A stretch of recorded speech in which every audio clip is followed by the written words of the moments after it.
WhatsApp কেমন আছো? আশা করি অনেক ভালো আছো। তো আজকের ভিডিওতে তোমাদেরকে দেখাবো গাইস, তোমরা একটু আগে ডিজেটিকল দিয়ে যে হেডশট গুলো দেখতে পারলা, তো তোমরাও কিভাবে এরকম ডিজেটিকল দিয়ে হেডশট মারবে আজকের ভিডিওতে তোমাদের কিন্তু দেখিয়ে দিব। আজকের ভিডিওতে তোমাদেরকে এমন কিছু সেটিং সম্পর্কে বলবো, তোমরা যদি এই সেটিং গুলো সঠিকভাবে করতে পারো তাহলে ডিজেটিকল দিয়ে তোমাদের কিন্তু অটো হেডশট লাগবে, এবং তার সাথে তোমাদেরকে এমন কিছু টিপস ট্রিক দিব, তোমরা যদি এগুলো ফলো করতে পারো তাহলে কিন্তু ডিজেটিকল দিয়ে তোমাদের কিন্তু ওয়ান ট্যাপ হেডশট লাগবে। তো মোট কথা হচ্ছে গাইস, আজকের ভিডিওতে তোমাদেরকে সকল প্রোর গোপন setting plus tips and trick শেয়ার করব, যেগুলো তোমরা যদি সঠিকভাবে ব্যবহার করতে পারো তাহলে কিন্তু গাইস তোমাদের ডিজেটিকল দিয়ে অটো ওয়ান ট্যাপ হেডশট লাগবে। তো চলো বেশি কথা না বলে শুরু করি আজকের ভিডিও। তো ভিডিও শুরু করার আগে তোমাদের একটা রিকোয়েস্ট করবো, তোমরা প্লিজ প্লিজ প্লিজ ভিডিওটা সম্পূর্ণ দেখতে থাকো। আজকের ভিডিওতে তোমাদেরকে মোট দুইটা টিপস দিব, তোমরা যদি এই দুইটা টিপস সঠিকভাবে অ্যাপ্লাই করতে পারো তাহলে কিন্তু গাইস তোমাদের 100% হেডশট লাগবেই। তো আমাদের নাম্বার 1 টিপস হচ্ছে গাইস, আগে আমাদের কিছু সেটিং করতে হবে, আর আমরা যদি সঠিকভাবে সেটিং গুলো করতে পারি তাহলে কিন্তু গাইস আমাদের অনেক অনেক হেল্প হবে। তো এজন্য আগে তোমাদের দেখাবো যে আমাদের কি কি সেটিং করতে হবে। তো এইখান থেকে আমরা বেশি কথা না বাইরে সরাসরি চলে যাবো আমাদের সেন্সিটিভিটি সেটিং এর মধ্যে।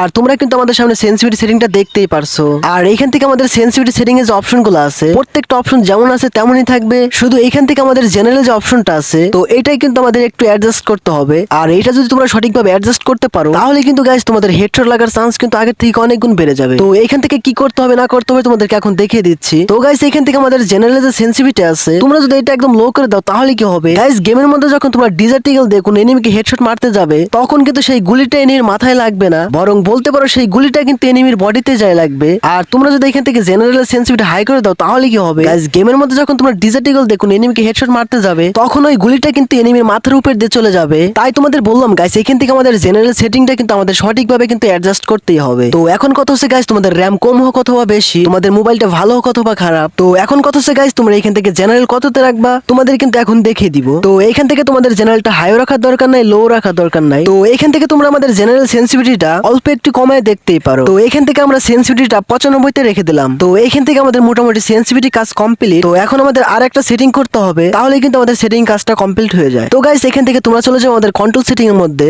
আর কন্ট্রোল সেটিং এর মধ্যে যাওয়ার পরে তোমরা এখান থেকে কাস্টম হুড নামে যে একটা অপশন দেখতে পারছো, তোমরা সিম্পল এর উপরে ক্লিক করবে। আর এর উপরে ক্লিক করার পর তোমাদের সামনে কিন্তু এরকম একটা অপশন আসবে। আর এখান থেকে তোমরা প্রত্যেকটা অপশন তোমাদের মন মতো কাস্টমাইজ করে নিতে পারো। তো এখান থেকে আমাদের গুরুত্বপূর্ণ সেটিং হচ্ছে এখান থেকে তোমরা যে ফায়ার বাটনটা দেখতে পারছো, তো এটাই হচ্ছে কিন্তু আমাদের সবথেকে গুরুত্বপূর্ণ একটা সেটিং। মানে হচ্ছে আমরা যদি ফায়ার বাটনটা সঠিকভাবে অ্যাডজাস্ট করতে পারি তাহলে কিন্তু গাইস আমাদের হেডশট লাগার চান্স কিন্তু অনেক গুণ বেড়ে যাবে। তো তোমরা এখান থেকে কি করতে পারো গাইস, আমাদের ফায়ার বাটনটা একটু নিচের দিকে রাখার চেষ্টা করবা। আর এখান থেকে তোমাদের একটা পার্থক্য দেখাই দেয়, তো সেটা হচ্ছে গাইস তোমরা যদি এখান থেকে আমাদের ফায়ার বাটনটা একটু বড় রাখো তাহলে কি হবে গাইস, গেমের মধ্যে যখন তোমরা ডিজেটিকল দিয়ে কোন এনিমিকে হেডশট মারতে যাবে তখন কিন্তু তোমাদের ড্র্যাগ করতে অসুবিধা হবে, বা বলতে পারো হেডশট মারতে অসুবিধা হবে, আর গুলিটা কিন্তু এনিমির বডিতে যায় লাগবে। তো এজন্য বলবো গাইস তোমরা এখান থেকে আমাদের ফায়ার বাটনের সাইজটা একটু ছোট রাখার চেষ্টা করবা। তো এখান থেকে আমরা ফায়ার বাটনের সাইজটা 40 রেখে দিলাম। তো গাইস আমাদের মোটামুটি সেটিং এর কাজ কমপ্লিট। আর আমাদের দ্বিতীয় টিপস হচ্ছে গাইস, তোমাদের একটু আগে যে সেটিং গুলো করতে বললাম, তো এই সেটিং গুলো করার পরে এখন কিন্তু আমাদের কিছু ট্রিক খাটাইতে হবে। তো সেটা কি তোমাদেরকে এখনই বলে দিচ্ছি। তো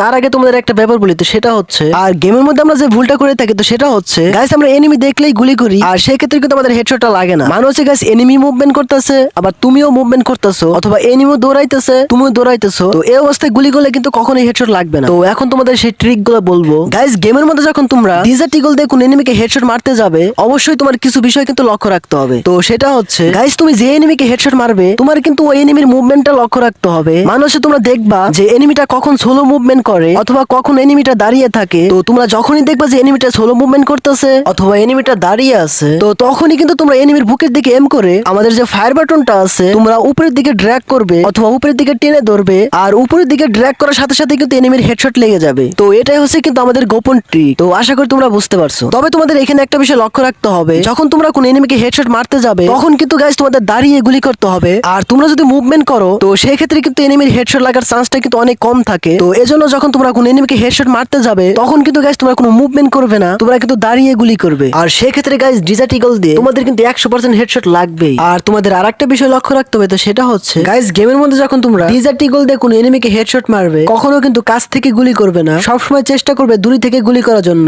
আর সেই ক্ষেত্রে কিন্তু আমাদের হেডশট লাগার চান্স কিন্তু অনেকটা বেশি থাকে। তো গাইস, তোমাদের যে সেটিং গুলো বললাম আর তোমাদের যে টিপস এন্ড ট্রিক দিলাম, তোমরা এগুলো অবশ্যই কিন্তু ফলো করবা। তো এগুলো ফলো করার পরে আমাদের যে ট্রেনিং গ্রাউন্ড আছে, তোমরা যদি 2 থেকে 1 দিন আমাদের ট্রেনিং গ্রাউন্ডের মধ্যে চেষ্টা করো, তাহলে আমি মনে করি ডিজার্ট ইগল দিয়ে তোমরা কিন্তু আমার থেকে অনেক ভালো হেডশট মারতে পারবে। তো বেসিক্যালি এটাই ছিল কিন্তু আমাদের আজকের ভিডিও। তো গাইস, এই তো ছিল আজকের ভিডিও। যদি ভিডিওটা বুঝতে অসুবিধা হয় কমেন্টে জানাই দিও, আর ভিডিওটা একটু ভালো লাগে লাইক করে দিও, চ্যানেল নতুন হলে সাবস্ক্রাইব করে বেল আইকন অল করে দিও। তো দেখা হচ্ছে নতুন কোনো ভিডিওতে, ততক্ষণের জন্য চিল ব্রো।